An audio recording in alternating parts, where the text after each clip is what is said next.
د پاکستان په پلازمینه اسلام آباد کې د ننني ځانمرګي برید تازه معلومات خپاره شوي. د نوموړي هیواد د دفاع وزیر ویلي چې د کابل واکمنان جګړه درولی شي، خو تر اسلام آباد یې راوړل خطرناک پیغام دی. بشپړ جزئیات په ویډیو کې تر پایه وګورئ. پاتمنو لیدونکو ستړي مه شئ.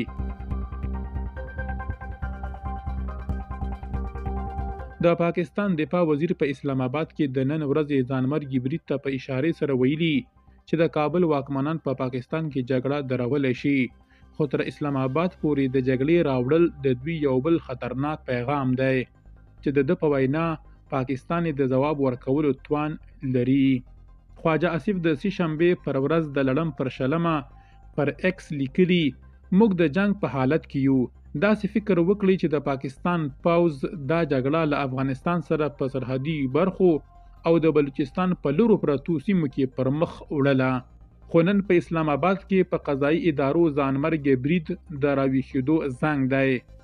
ښاغلی آصف په ترکیه کې له نوموړې ډلې سره خبرې اترې بې ځایه بولي او وایي چې په داسې حالاتو کې د کابل له واکمنانو سره خبرې اترې بې ځایه دي. نوموړي زیاته کړې د کابل واکمنان په پاکستان کې جګړه درولی شي، خو تر اسلام آباد پورې د جګړې راوړل د دوی یو بل پیغام دی چې موږ یې د ځواب ورکولو توان لرو.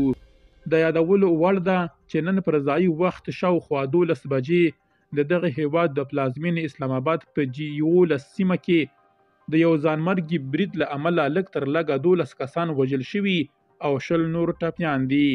د اسلام آباد پولیسو په وینا ځانمرګي بریدګر چې په موټر سایکل سپور و، د پولیسو موټر ته نږدې په ځان پورې تړلو چاودیدونکو توکو ته چاودنه ورکړې ده. تر اوسه د دې پیښې مسؤلیت هیڅ ډلې پر غاړه نه دی اخیستی.